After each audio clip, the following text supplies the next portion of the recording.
আমাদের আলেম সমাজের জালিয়াতি এবং গায়ের জোরে মন গড়া কাল্পনিক কাহিনীকে ধর্মের নামে মানুষকে বোঝানো হয়। হাদিস না মানলে সে মুসলিম নয়।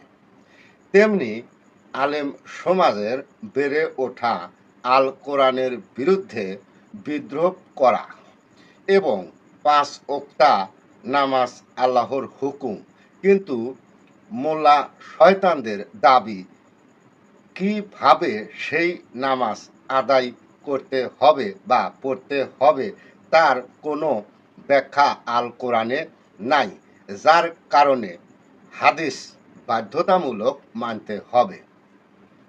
চলুন দেখে নেই সাংবাদিক খালেদ হাসান এবং আব্বাসী ওনারা কি বিষয়ে কথা বলেন। কোরআন শরীফে সব থাকলেই মানবো তা না। হাদিস আমাদের দলিল, সুন্নাহ আমাদের দলিল। আমরা মনে করি শুধু কোরআন যারা বিশ্বাস করে হাদিস মানে না তারা মুসলিম হতে পারে না। যেমন আপনাকে একটা দৃষ্টান্ত দিলাম, আমি ৫ ওয়াক্ত নামাজের কথা আল্লাহ কোরআন শরীফে বলেছেন, কিন্তু কোন নামাজ কয় রাকাত এটা কোরআন শরীফের কোথাও নাই। এটা হাদিস থেকে আমরা পেয়েছি, সুন্নাহ থেকে আমরা পেয়েছি। জায়গায় ৮ ওয়াক্ত নামাজের কথা নাই যে আপনি এটারে ৫ ওয়াক্ত বানাইছেন। কোরআনে আছে, আপনি মাইরো না, এহেন আপনি মানলেন, তাহলে বিপরীতে গেলেন না। ওকে, শুনলেন তো, তাহলে সত্য কোনটা? আলেমদের বানানো হাদিসের গল্প নাকি সাংবাদিকদের মন গড়া যুক্তি? চলুন দেখে নেই আল কোরআন নিজে কি বলেন। সাংবাদিক খালেদ হাসানের সুস্পষ্ট বক্তব্য, নামাজ হলো মোল্লাদের বানানো একটি কাল্পনিক ভঙ্গিমা, যা ধর্ম হিসাবে এই সমাজের কাঠমোল্লারা ধর্ম বানিয়ে হাদিসের মতো ফালতু বইকে অনুসরণ করতে বলেন। কারণ এটাই যে কাঠমোল্লারা মনে করেন আল কোরআনে ৫ ওক্তা নামাজের কথা উল্লেখ আছে, কিন্তু কোন সময় কত রাকাত পড়তে হবে তার কথা আল কোরআনে নাই। আব্বাসীদের মতো ফালতু ব্যক্তিরা মনে করেন, যার কারণে হাদিস মানতে হবে। বন্ধুগণ, একটা ভিডিওতে সব কিছু বুঝিয়ে বলা সম্ভব না। নামাজ আল্লাহর হুকুম, এরকম মিথ্যেবাদী আলেম কাফের ব্যক্তিরা ইতিপূর্বে নবী রাসূলদের যুগেও ছিলেন। বর্তমান যুগে আব্বাসী ব্যাকিল হুজুরদের মতো নামাজি শয়তানিরা নবী মুহাম্মদ সাল্লাল্লাহু আলাইহি সাল্লাম পরলোক গমনের পর থেকেই আল কোরআনের বিধান সালাতকে নামাজের কথা বলে বিলুপ করে আসছেন।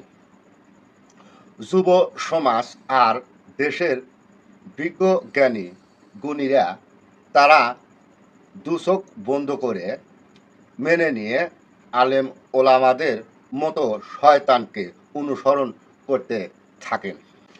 কারণ নামাজের হুকুমটাই যখন আল কোরআনে নাই, তখন রাকাতের কথা আল কোরআনে কেন থাকবে?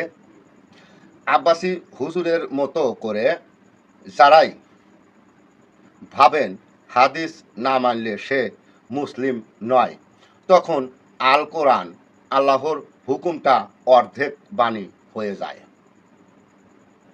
আর যখনই মোল্লাদের কথায় হাদিস নামক কাফেরদের ফেকা বই মানবেন, তখনই আল কোরআন পূর্ণ অঙ্গে বিধান হয়ে যায়।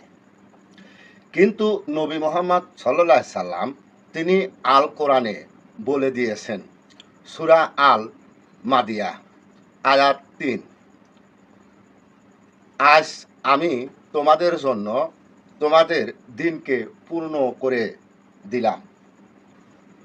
তাই মোল্লা সমাজ যখন দাবি করে দিনের বিধান পূর্ণ করতে কাফেরদের সাজানো হাদিস বা ফেকা বই লাগবে, বা হাদিসের সাহায্য ছাড়া উপায় নেই, তখন কোরআন সরাসরি সেই দাবিকে নাকচ করে দেয়।